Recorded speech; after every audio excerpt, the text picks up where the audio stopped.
Hello everybody, today I'm going to share with you something I never thought I'd be sharing on this channel, or at least this soon anyway.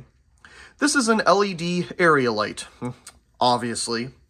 I was walking down the aisles of Lowe's the other day and noticed that these were on clearance. Not entirely sure why, but they were.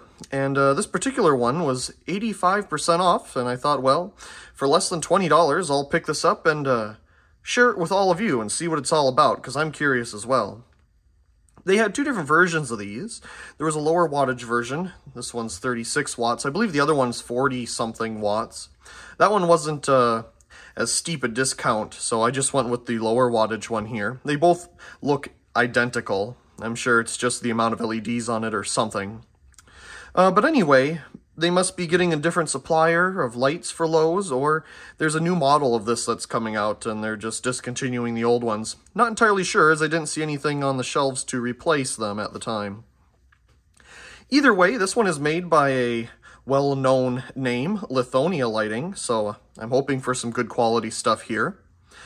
We have some quick little specifications here off to the side. This is multi-volt, so it does 120 up to 277. 4,700 lumens at 4,000 K, 36 watts, of course wet rated, it's supposed to be outside anyway. It's got a 5-year limited warranty, interestingly enough. I'm guessing this contractor select thing is something that Lowe's does. I'm not entirely sure, maybe that's something Lithonia Lighting does, but it kind of seems very Lowe's to me. So there's the top of the box anyway. It's obviously not a very big one. We have the side here, same information. On the bottom, we can see the actual brand that owns Lithonia Lighting nowadays. And we got some more information here on this side. Replace 150 watt Metal Halide lamps. So that's what they're aiming for, at least in lumen output. I don't know the lumen output of 150 watt Metal Halide off the top of my head, but I'm assuming, since they're saying that here, it must be close to what they said here. It says 80 CRI. Interesting. On the side, well, it's a bunch of stuff we've already seen. And they do note an accessory here, this mounting arm. Now, these mounting arms, that style has been around for a long time. But here's the problem with them. Every single time somebody buys one of these things, they put it up wrong. They always put the longer side into the holder here on the wall and put the shorter side where the light is. So you're bringing it up higher and out just a little bit. No, it's supposed to bring it out further. I don't know why people do that. In fact, there's little notches at the bottom, if they still do this anymore, to put a cover on the bottom. And I don't know, people just need to read the instructions. However, I have to say that when you do find these in box by themselves, the picture on the front of it is wrong. And I'm sure the people are just looking at the picture and they're like, oh, you put the longer side into the holder and then the light on the shorter, side of the bend. When obviously that's wrong. At least they put the correct way to mount the arm here if you choose to do so. Obviously this has that triangular mount that you can mount it directly to a wall, or of course I believe it's a 1 1/4 inch pipe. Okay, so that is a tour around the packaging. Let's go ahead and see what's inside.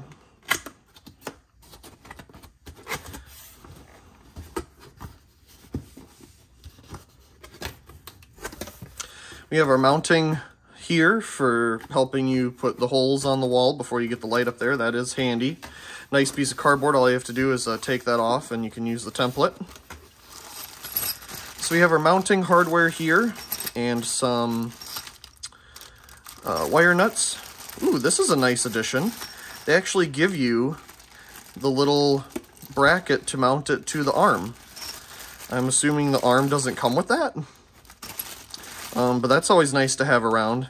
I used to make those just from scrap metal and stuff. Aluminum extrusions and things. So that's a nice little addition to have. And of course the mounting bolts in there as well, if you're going to mount it using the bracket on the light. We have our generic refractor here. You can kind of see right through it. I'm assuming it's really just there to try to reduce glare a little bit. Set that aside. Cardboard ring. Let's see what we got here. Take that out. I'm sure this is our photocell. I hope it's blue. I like blue photocells. Ooh, that's a nice blue too, a really deep blue. Of course, doesn't have the typical sensor that we see in the old ones. It's just got a little diode or something in there. I neglecting to think of the correct term. Maybe that is, maybe it isn't. It's a long john, or join, J-O-I-N. I always thought it was John for some reason. Very nice. Oh, I didn't notice. Is it also multi-volt? Indeed it is. Okay, and it looks like we got the light here itself. Very light, naturally. Let me set the box aside so that a little more space here. Pull it out. Oh, look at that. They even put their name on it. That's cool.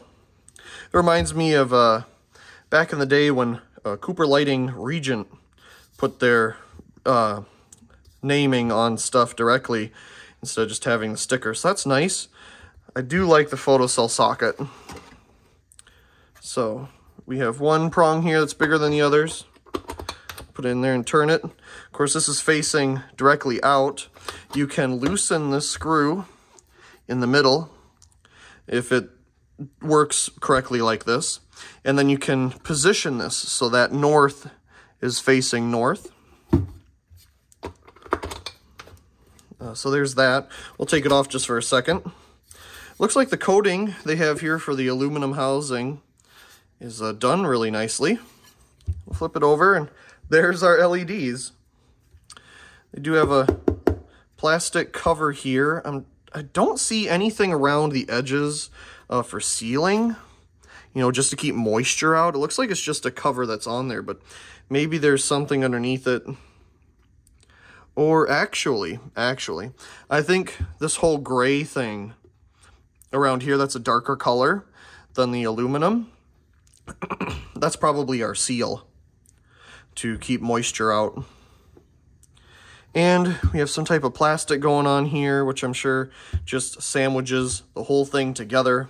I'm sure we have our electronic driver up here in the top. Some type of nick there, some imperfections. No big deal, really. And they already have this all buttoned up. Of course, we would take off these two here, and I'll go ahead and do that. So with those bolts out, we'll be able to remove the little cover here. And inside is where we'll find our wires. And it looks like they even give you this little rubber deal here to keep moisture out. I'm sure they want that to be pushed into that hole the best you can. Maybe they expect you to do that. Yeah, there. So that fits in there just fine. It's kind of a nice idea. Of course, if you're using the arm that they talked about on the packaging, it looks like that would fit right around this to seal it as well. Inside here, we can find the sticker.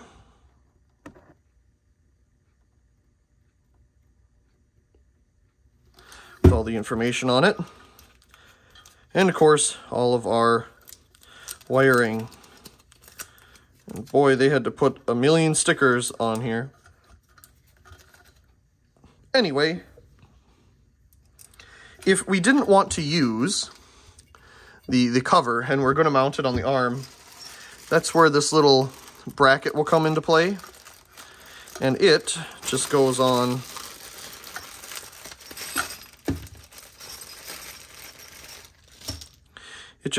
here. And will clamp onto your arm. I do believe it goes that way. I don't believe it goes this way. But I suppose it all depends. I'd have to see the arm to see what way it goes, really. Anyway, enough of that. suppose we can take a quick look at the instructions they gave us here. Just out of curiosity. Yep, pretty generic stuff. Yep. Okay. Well, obviously, we will get this wired up, but we need to install this as well. And my guess at that is that we have to loosen some of these screws. And I'm sure they just said that in the instructions here, but you know, I listen so good. Yes, it looks like we loosen some of those screws, and that'll solve our problem. It doesn't specifically say what ones. In the picture, it's kind of hard to tell exactly what ones they're talking about, but I'm assuming it's the smaller head ones that aren't flush. See, these are flush. These are a little more standard. So we'll go ahead and take these out. And with those screws loosened, we'll be able to take our reflector here, or refractor, and I'll put it on and give it a turn. And then we can tighten these up. Wonderful. So I'll go ahead and wire this up real quick, and we'll try it out. Got everything all wired up, the photocell installed, so let's go ahead and plug it in. I'm sure it won't turn on right away. Oh, it did. Maybe the photocell does have, yep, a little bit of a time delay. So we'll go ahead and turn off the lights here. We got a couple of them to do. And we'll probably turn on here in a second. Nope, we still have this last one over here. I'll just try to bend it out of the way because it's a old swivel style light. It must be incredibly sensitive because it's not turning on. Oh, there we go. Yes, that is bright. And I put this box over the photocell just to prevent it from turning off. Yes, bright it is. Goodness gracious. Let's set it down. Yep, it puts out light. No doubt about that one. Set it on its side here. There's the LEDs. Decent color temperature. It's not an annoying like daylight. So you can see directly at it there, and then the refractor attempts to do something. It's probably there just to make you feel good. Yeah, it sensed the light over here and turned off.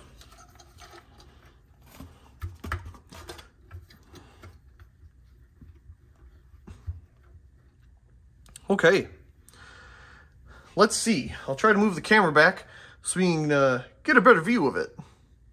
Here you get a little comparison in size of it with a Philips 175 watt mercury vapor NEMA head type fixture.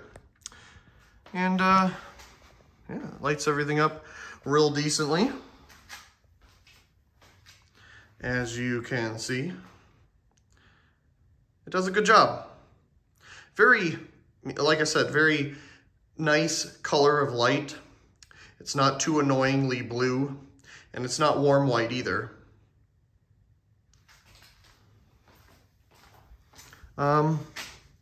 Doesn't seem to have the 60 hertz flicker that some really cheap ones have. I'm impressed. Overall, I'm quite impressed with this thing. It actually has a couple replaceable parts, really just one of them being the photocell, but hey, that's better than nothing. A lot of them, like I said, just have a little button photocell here on the front, and if that goes bad, well, the whole thing is garbage. But here, at least you can replace the photocell or put in a shorting cap if you don't want to use the photocell feature. That's a nice option in itself. It seems to be sealed quite well with the seal all the way around. And I'd assume with all of this metal surface area, it has to dissipate the heat quite well. It's not like an LED bulb and a fixture in your ceiling. Here it's outside and it can have a breeze and, you know, the temperature is cooling it. So you should, you know, theoretically anyway, actually get a long life out of something like this. But yeah, I didn't really expect much from it, but I'm actually quite surprised. Really, I mean, I'll always like a mercury vapor area light 1,000 times better, but from the LED ones that I've seen on the market, this one impresses me at least. Anyway, I really do hope you enjoyed this video of this Lithonia Lighting 36 watt, I do believe, LED area light. Pretty unique. Also, please comment, share, and subscribe, and thank you very much for watching.